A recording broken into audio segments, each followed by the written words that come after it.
All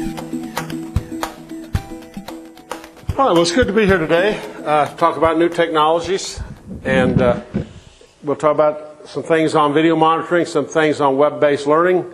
I think it's something that's new and different, and I think it's something that's ahead of its time and it's coming at us. I'm Earl Dodson. It's been a long time since I've been at Missouri Pork. Still live in Missouri. I work out of Iowa. I was an ag teacher in Missouri for several years, then worked for the National Pork Producers Council. So, again, it's good to be here and see how things have changed. I love to see the amount of people here at the trade show. We look at, anyway, we look at video monitoring or web-based learning. They tie closely together, and I think they're, for where we're at, they're key components in addressing animal welfare needs and our worker safety needs. I think as we go through this, you'll find that we're working, my company's working with several food companies now, especially on the dairy side, that are requiring video monitoring, requiring ag learning if they're going to buy their products. So I think it's something that's coming. I think it's something we need to look at.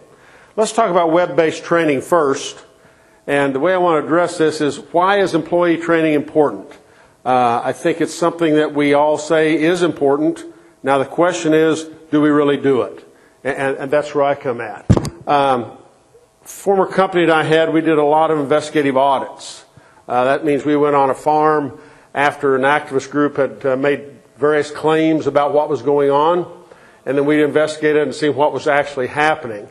One of the key things, the things we picked up on, was lack of proper training is probably one of the biggest causes of workers not following your SOPs, not following protocol. And I think lack of proper training is directly related to worker safety. The way they tie together is, you'd be amazed on these dairy farms how many of those workers ride those crowd gates. That can result in death, and we just had that happen with one of our clients not many weeks ago. So I think some of these things are important to look at, and then the training that goes along with it is very important. So training is just as important to any company. It's vital to every company, I believe. Where do our current trainings fall short? And I've seen this, and I'm not blaming anybody. I'm just saying how it happens. Lots of times a farm will have training once a year. So we train in January, we train in December. We'll spend a day or two bringing workers in, doing all the training, and then that's the last training they have until the next year. Now, the thing you want to think about is how many workers come on after the January training. And if I look at lots of farms, you'll have several come on each month. How many leave and then are replaced? And then I think on top of that, do we all retain everything we learned in a one-day activity? So I think it's time to have some reviews, sometimes to have things that go along. A new hire today, and we've seen it, you hired that person, they got to go to work, you need them right away, so they got to hit the ground running. They don't have, and you don't have a lot of time to spend with them, getting them prepped, to get them up to speed. And most of the training is, here's how you do it, I'll come back in a few days and check, see if you're doing it right. And in many cases, we never come back to see if they're doing it right. So what happens is, now, and I do say, bad training events can cause bad things with people. And it doesn't have to be physical abuse of an animal, but things are learned, and if they're not learned incorrectly, they'll go on and continue. New hires begin each month with just one training. Maybe it's an introduction. Lack of time. Most of you were busy, 100%, before somebody came along and said, oh, you got to train your people. Oh, you got to train them more than once a year. So lack of time, lack of training materials, and that's the nice thing about web-based learning. You've got the training materials. Another thing it's becoming, it's lack of bilingual training. So we may be able to train in English. We can't train in Spanish. Our latest thing that's come to us is there's about 3 other languages now we're going to have to learn to train in. So I think that's important. There's some things we've got to look at. Web-based training is anywhere, anytime instruction, delivered over the internet to a browser-equipped learners. So you can use your cell phone, if you want to use that to train people. You can use an iPad, or you can use a computer. So it's designed so it's convenient and easy for you to use. There's 2 primary methods of web-based: instructor-facilitated and direct self-paced. In our company, we use both of them. The instructor-facilitated, you'll have we call it a lesson or a course, and that lesson's set up on the PowerPoint through the computer, but you lead that as an instructor. You can stop at any time, you can put videos in, whatever you want to do. Then there's the piece that can be self-directed, so there can be assignments that they have to work out, and you can train them that way on top of being instructor-led. I'll never believe that total face-to-face instruction is going to be done away with. But I believe you're going to have lots of things to follow up with that face-to-face. We haven't got enough people to go around so everybody can have face-to-face instruction. The other good thing I think about this is if you have a farm and you're using your own materials, which you can with this, you can get your good trainers to do it. You may have 3 trainers, one of them's good, 2 of them are just average. You'd never tell them to their face, but this way you use the good trainers and you help with your programs. Benefits, I think, and we've watched this a lot, we've studied this a lot in the last few months. We definitely believe you'll improve employee performance. We can grade that, we can test that, and that's a pretty well proven fact that that can happen. I'll talk more about this when you tie video monitoring into it. I'm not saying you have to do that, but video monitoring starts proving what ag learning did. Greater understanding of the responsibilities by your workers. They'll understand what they've got to do. I think that's a real key here, making them understand that. And enhance their overall performance. Their performance, no doubt, will get better. A lot of people don't understand this, but you will improve the employee satisfaction. Because most good employees want to do a good job. They try to do a good job. You've given them a reason that you're supporting them in the workplace. And I think that's a key thing, especially with employees that you retain and keep for a long time. It also addresses the weakness of your employees and addresses a weakness, perhaps, of your training program. So we can see what they're weak at, allows them to strengthen those skills, and they'll get better. So it helps reduce the weak links in the company. I'll talk a little bit about that later. One of the things we saw, we got a new client we started working with, and one of the things you don't do is kick animals. I mean, you think about what that looks like on a video. Every worker we watched to move an animal, kick them. Not viciously, but kick them. But a camera, you can't tell how hard somebody kicked. Now, that was trained, not by the owner, not by the managers, but that was a trained technique. We all know it because they all did it. So you've got to figure out what their weaknesses are and undo some of those things. It's consistency. So with web-based, it's always consistent. It doesn't change by instructor. What you're teaching there is your SOPs. Follow those SOPs. It'll always be done consistently. Also, I think it's important, it helps employees become aware of your expectations.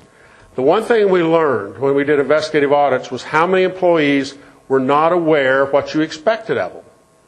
And a lot of that is repetitive learning, repetitive training, so that they are aware this is what we expect. It enhances the farm reputation and helps develop your brand. And believe me, every farm here has a brand.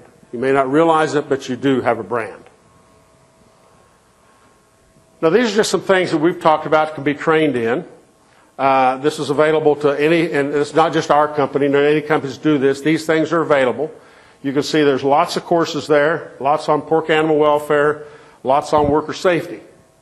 These are things that you may or may not have. On top of that, in any program, whether it's ours or anybody else's, you can put your information on there that you created at home. If you don't have anything, use these. If you have good training, use it. If you want to combine them, combine both of those together, and you'll have, I think, what's called a real good training program. It's an effective combination of online training and classroom learning. The approach allows the employer to train more people on a timely basis, and web-based training classes, in our case, are set up so they're 20 minutes or less. So we designed this because I'm an old ag teacher, and I know one thing with any student, high school, any student, 20 minutes is about the max our retention is. So when I go to this 30 or 40 minutes, I'm probably going to lose you somewhere along the line. I'll go ahead and go, but I'll lose you. I'm part of that.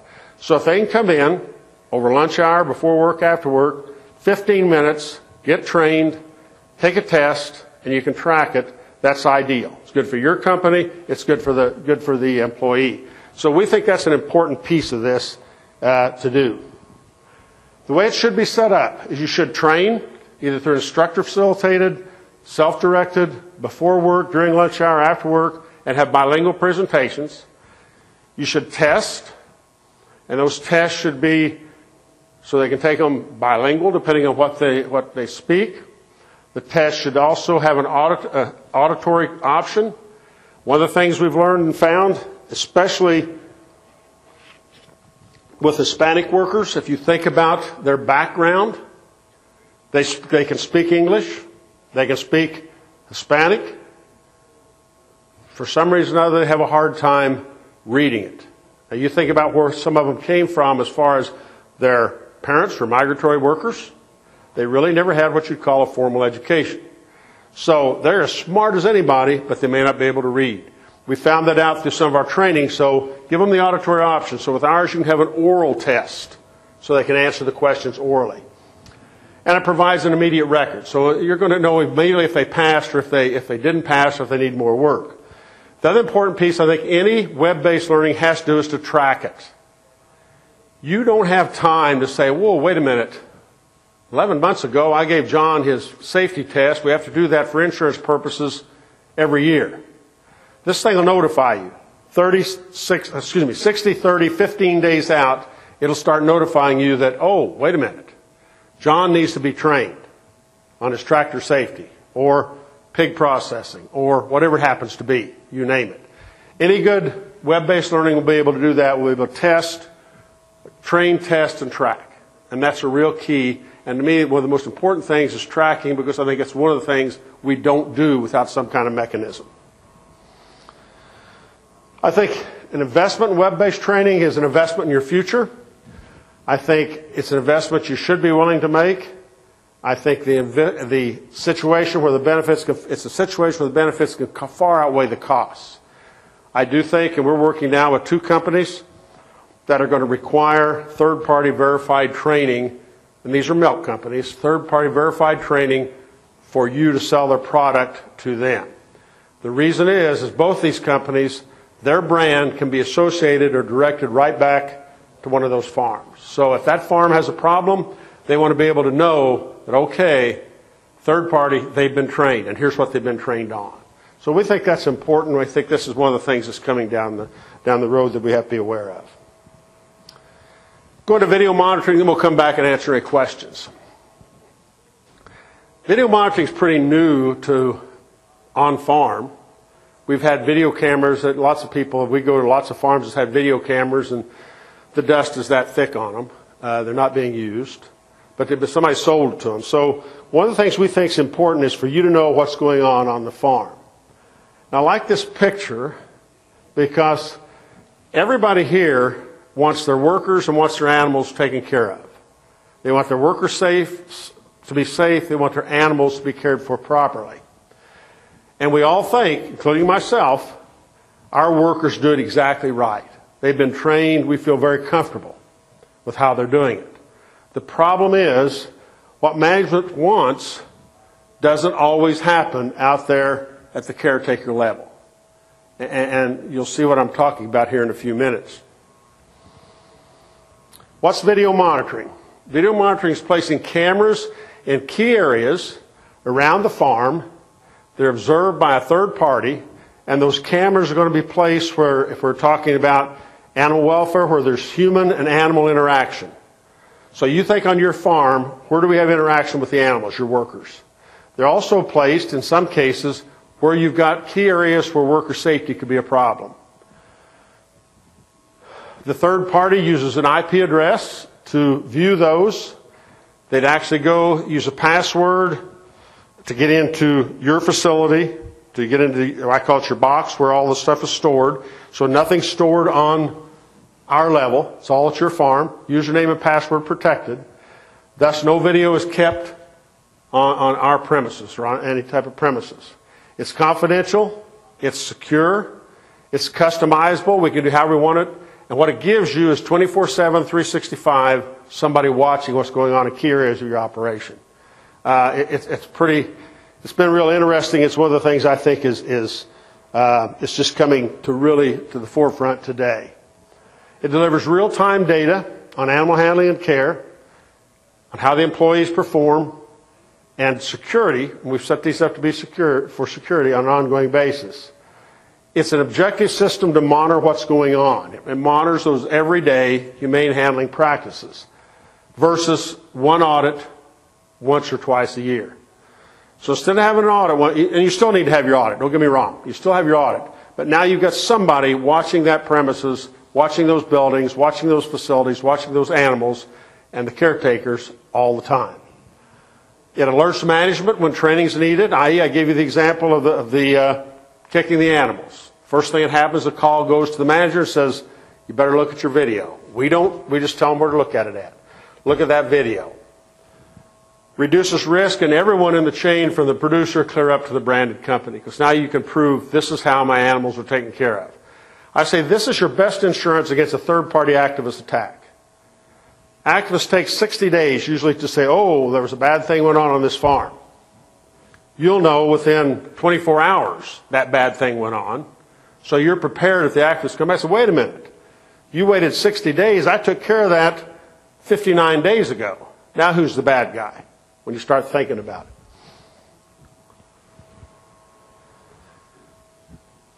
The areas that we monitor on pork farms are farrowing rooms, and we don't monitor every farrowing room. You couldn't afford, well, I shouldn't say that. We got one company that afforded that many cameras, but most couldn't afford that many cameras. So we'll random sample those farrowing rooms. We'll put cameras up in, if you have, let's say you had 10, we'll put cameras up in 4, 2, whatever you want. But we'll random sample because normally your processes don't change. They're done the same throughout those rooms. We'll monitor gestation. Doesn't take as many cameras to do that. We'll monitor the alleys, as you can see, going to and from farrowing and gestation. We'll try to monitor, if at all possible, loading and unloading areas. And those are also not only for animal welfare and worker safety, but that's also for security. But that's for the pigs and for the sows and boars. And if you have hospital pens, we'll monitor those. So those in a pork operation is what we look at. And those are designed around, you think about it, where is your main animal-human interaction? Where's your main areas, if you're talking about safety, that people can get in trouble? So it's interesting, the things that you see here, and I'll talk about that just a little bit because it's what goes on. What's monitored? Okay, one of the first things we're going to ask for after we kind of get started is send us your SOPs. What's your SOPs for the farrowing room? What's your SOPs for gestation? What's your SOPs for loadout? We need to know what are you expecting of your employees? What are you expecting them to act? How do you expect them to do? And if you've got protocols on top of that, we want to see your protocols. And then you depend on what you want to do. Is it animal welfare, employee safety, efficiency, and site security? And we've got one group one farm that's been on this now for nearly 3 years. They've moved from here to here, and now they're looking at efficiency. How efficient are my SOPs to get this job done? Now, you can't do that to start with. You've got to get people trained and get trained properly first. But you can start looking at efficiency measures as you go along. And eventually, site security is fairly easy to look at. So those are the things we're going to look at. But the key then is your SOPs and your protocols. If you don't have SOPs or have limited SOPs, we can, Extension can, somebody can help you, work with you to get those. And that's important you have those so the employees understand. How does it help you? Well, one of the things, by a third party looking at it, it proves your animals are being cared for correctly. You can pretty well assure that. You can demonstrate compliance with industry standards. So if you're using the CSIA audit from National Pork Board, you can guarantee you're complying with those standards. So I said earlier, you can defend your operation with this. Ensures your protocols and your SOPs are being followed. You know that's going to happen. You'll identify areas of concern, and believe me, you will. The first few months, you'll think, I didn't even know that was going on.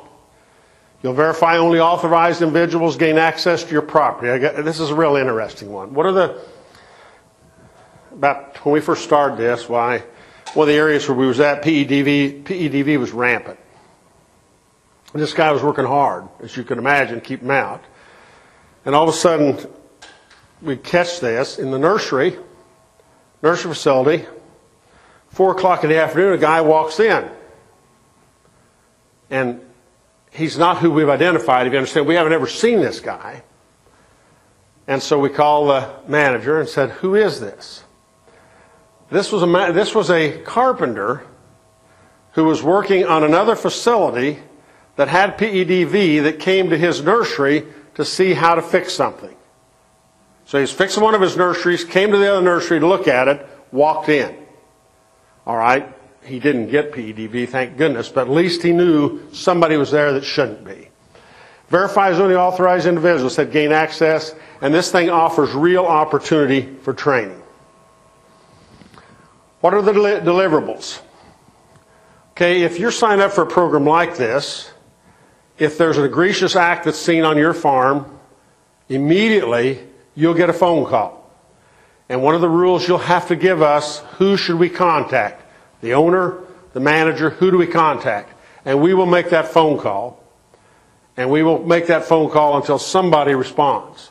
May leave it voicemail, but we'll continue to call until somebody responds. Now, what we do then is tell them, you need to go and look, here's what happened, but you need to look at this footage from this number to this number and see what the act was. That happens immediately with an egregious act. Beating, and believe me, we've seen it all through these video monitoring, but if an egregious act occurs, you'll get notified. It'll give you the description, location, and time, and now we've got two companies that they've switched. They all wear vests. Those vests are a certain color depending on what area they work in, and on the back of them, just like on football uniforms, is the person's last name. So now that's helped us identify people and what's going on. Now, one thing I want to mention, we also identify good things. If somebody went out of their way, one of your workers, to do something exceptionally well, you won't get a phone call, but you'll be notified that this person, Jake, or whoever it happened to be, did this kind of exceptional job. You'll get notified of safety violations. It seems to me on our dairies, the worst violation we see now is those guys wanting to ride those crowd gates. And you understand, when they fall off frontwards, what happens on that crowd gate? It's going to go right over the top of them. And it's only about 4 inches off the ground. So somebody's going to get rode up into a ball if they're not careful. So it'll identify. You can see who's doing that. Now, you'll get a weekly report of your nonconformances plus what I call the positives. So you get notified if there's a egregious act, then you get a weekly report. You get a quarterly and a yearly summary. So you're going to know these are the things that we ran into, and on those summaries, these are the way we've seen it improve, and I'll show you a graph here in a minute. You'll also get some suggested training, and you're going to get feedback on your processes, protocols, and practices. I.e., there's several times we're asking workers to do things that when you really examine the SOP or protocol and how it says to do it, you ought to be doing it a different way. Just for the facilities or whatever it happens to be. Maybe the equipment needs to be changed. I.e., if you've got a squeeze chute that cattle are getting caught in, I'm just using a dairy example, maybe you better switch to, instead of the squeeze, one that flops open. Things like this, and then you find out the squeeze that they were using was 20-some years old. So those different things. Same thing with pork on some of the crates that we're starting to see. So those are suggestions that we can give. Does it work? And I think this may be one of the most important slides that I can put up. And I'll be very honest, this slide is representative of about every farm we have on video monitoring. The only thing different with it is some of the farms are faster than this, and some of them, this goes clear out here before they get the results. So does video monitoring work? And this is a dairy farm, and this farm was spread out so that these are based on the reports, and these are monthly reports, not weekly, this is by the month. And you can see here, if you look at the negative observations, when we first turned these cameras on, there was 25 plus negative observations. That means something was done either against protocol, not according to SOPs, or some type of major nonconformance with the animal. And what's interesting, I'll show you, I don't know if I got it or not, but you can see then how over a month's period of time, this starts slipping down. So those negative observations fall down. In this case, got down below 5 for the month. But now look what happened. It starts to jump back up. So there's some problems, and then it goes back down. But this all came about because video monitoring. We just got done putting cameras in a fairly large pork operation. They've been in there a month, and you can see it doesn't matter from my perspective, it doesn't matter. This may just not be as high, if that makes sense. But you're still going to have a high first month observations. Now, what will be interesting is to see what happens from there on. Does it go down? And this is what you want to have happen. Now, any ideas on what could have caused this? This is just one site. Camera broke. We have that happen occasionally. Have to get it can all be done remotely, though. No, the camera was working. Exactly. Who said new employees? Exactly right. Just one. I think they put on 3 new employees there. They switched 3 people, changed. Which, to be honest, that's pretty good when you switch 3 people. It should have been higher. We'll show you another one here in a minute, what happened. This is the one I really like. This is over a period, I believe this one is about 6 months of negative observations. And this is just strictly negative. And this is where they combined third-party training with the negative observations. So we started, and by the way, they had, this is their, they've been in it a year to this point. Now, look what happens here to here.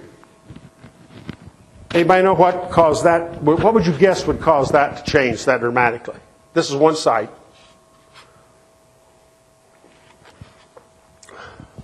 Any ideas? Who could affect this much, make it change that way? One person affected this. New manager. New manager got hired right here. So what do employees tend to do sometimes? Revert to older ways.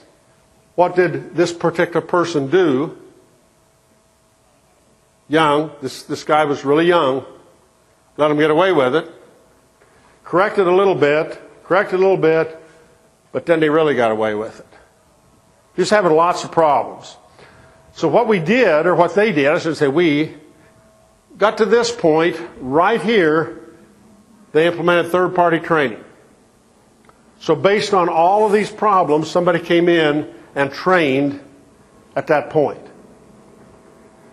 The new manager was there when the training went on. Okay? Now if you start watching, so with the third-party training, correcting everything, giving this manager, I call it some backbone, not they didn't have it. He's a young guy, pretty much fresh out of college. So now then, look what happens with the negative observations. All right? What happens here? He gets a little lackadaisical. Or we could have new employees. I don't know which there. One or the other. So as soon as you see this start coming up and you're getting these reports basically every month or every week, you see those things start coming up, implement third-party training and drive it right back down. And to me, this is the piece of training, and I don't care if it's web-based or I don't care what it is, combined with video monitoring is so valuable. You can actually make very quick changes, rapidly. They did this over a 6-month period of time. Now, without those cameras, I want to go back now to our web-based training. Without those cameras, could you have replicated that? Probably not, but what does this show you that you could do with training? Why I think web-based is so important. They were training about every 2 months. If you could do a 15-minute training every 2 months, I don't think you'll drive it down this fast, but you'll drive it down. I have no doubt about that. And a lot of people have not looked at training as they should have. They've not looked at it as it, in my opinion, as could be. This video monitoring, I think, is technology that's, I'm going to say, out there. Is it very far out there? I don't think so. There's actually one of the major pork processors. If you have an activist event, we're going to put cameras on your farm. No choice. It's going to happen. We got 2 farms that way right now. Those cameras are there because of an activist event, and okay, putting cameras up. Changes dramatically. Is it cheap? Initial costs aren't cheap. Long-term costs could be really cheap because one of the things you're going to be ahead of everybody else.